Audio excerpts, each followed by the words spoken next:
Le rapport de long terme qu'on a en place. Donc je passe à combien de fois pour ces questions de technologie d'énergie, l'offshore, il revient à reposer à côté.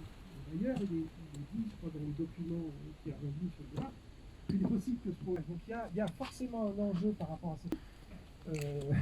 Voilà, si on ne les produit pas, qu'est-ce qu'on fait, quoi?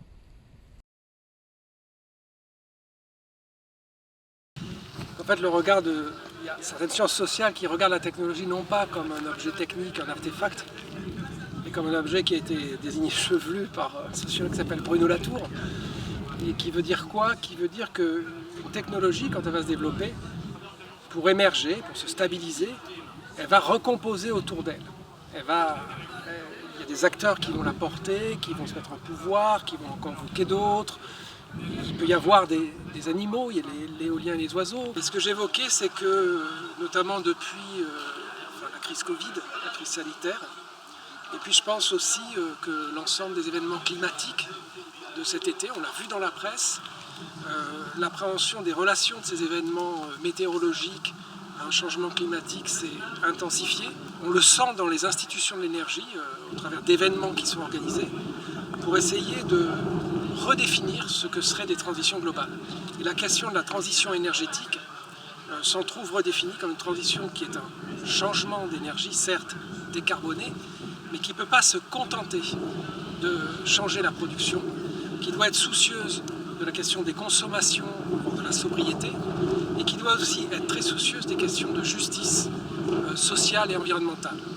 En fait, qu'autour des discussions sur cette zone, sur ce projet, on peut aussi apprendre des façons d'articuler un objet technique à des concernements qu'on a qui sont terrestres. Et quand je dis qu'on est juste dans un moment post-Covid où on a vu que par exemple des ordres de globalisation qu'on avait construits, dont on pensait qu'on pouvait séparer les choses, c'est-à-dire sous une rationalité économique, faire produire ça là-bas, ça ici, ça là-bas. Et voilà, là, on a vu que, on dit, quoi, le travail du virus qui a ramené toutes ces relations devant nous et qui nous a montré les problèmes qu'on avait créés et la difficile soutenabilité de cette façon de faire.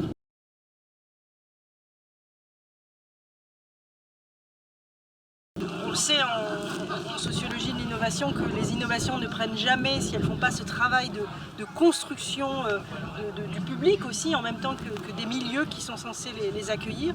Et donc moi, il m'a tenu à cœur de rappeler l'histoire de ce territoire, qui est un territoire qui a été marqué par une histoire industrielle longue, un développement industriel long, initié, en tout cas pour Saint-Louis-du-Rhône, à la fin du 19e siècle avec le percement du canal Saint-Louis et puis l'installation progressive de réserves d'hydrocarbures puis d'une industrie de la chimie. Donc ça s'est fait en même temps que le territoire se peuplait, sans grande revendication, si ce n'est celle d'accéder au statut de commune et de se doter d'un certain nombre d'équipements communaux, alors que la vie ici était relativement rude. Et les gens y trouvaient à la fois des emplois et un certain nombre d'aménités environnementales qui leur ont permis de vivre. Cette histoire longue, elle se poursuit dans les années 60 avec l'implantation de la zone industrielle portuaire de Fos-sur-Mer, qui là déjà n'a pas suscité de grande mobilisation, mais a été imposée de l'extérieur et a suscité un certain nombre de craintes. Et aujourd'hui, on hérite de cette histoire-là, une histoire de pollution aussi, qui a exacerbé les mobilisations dans les années 2000-2010 au moment des nouveaux grands aménagements que sont le développement du terminal méthanier de Fos-Cavao et l'installation d'un incinérateur. Et sur ce territoire-là, voilà, il y a des grandes politiques d'aménagement qui se sont exprimées et souvent de manière complètement déconnectée des attentes et des demandes des populations. Et je rappelais simplement qu'on ne peut pas rejouer cette histoire-là, cette histoire de colonisation d'un territoire sans faire tout ce travail d'intéressement. On a utilisé le mot de concernement qui est aussi important pour qu'il y ait une forme pas seulement d'appropriation, mais que ces projets-là fassent sens aussi pour le territoire.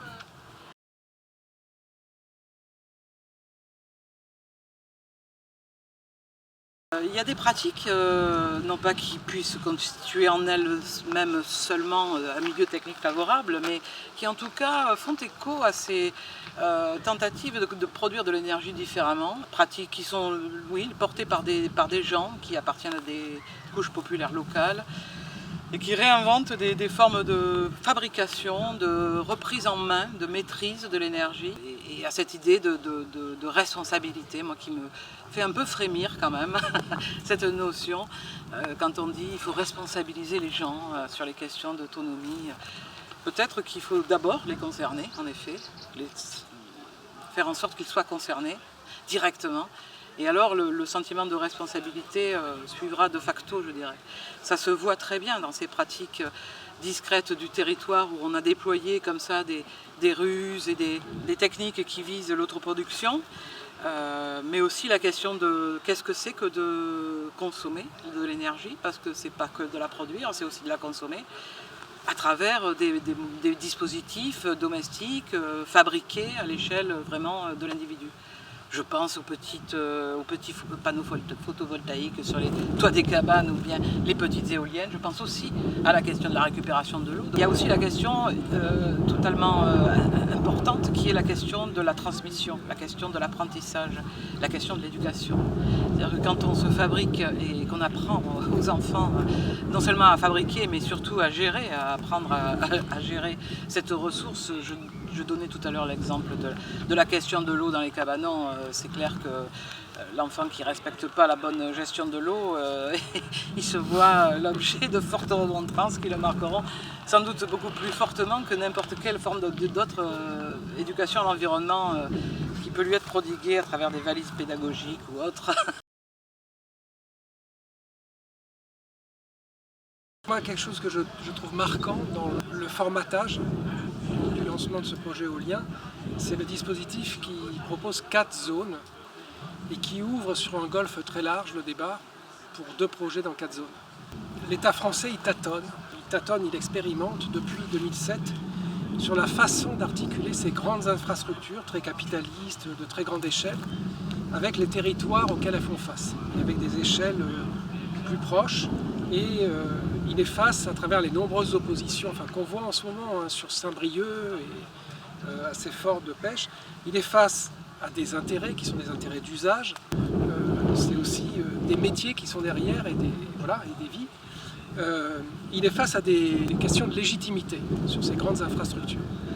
Je pense que c'est là où on revient sur les questions de transition au sens fort du terme, dans ses multiples dimensions et dans son éthique par rapport au milieu et par rapport aux questions de justice sociale, et au fait qu'il faut un peu déplacer les façons de débattre et de configurer ces projets. Le projet n'est pas décidé et que ça peut être le projet ou des alternatives.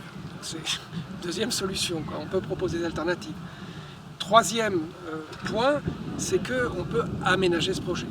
Si on pense que ça doit être un projet de transition, alors le principe du projet étant qu'on va s'implanter dans un milieu marin, on va capter une énergie et on va faire une valeur économique à partir de cette énergie, économique et puis pas que. De cette valeur, qu'est-ce qu'on va en faire? On va les mettre entre les mains de qui? Est-ce qu'on peut équiper ce projet de dispositifs, éventuellement dotés de missions, qui peuvent être des récipiendaires de cette valeur pour mettre en œuvre des initiatives territoriales ou à différentes échelles de transition énergétique? Me semble être un espace de proposition qui doit être utilisé, qui peut être très important et qui peut être fondateur sur la question des débats publics sur l'éolien en mer.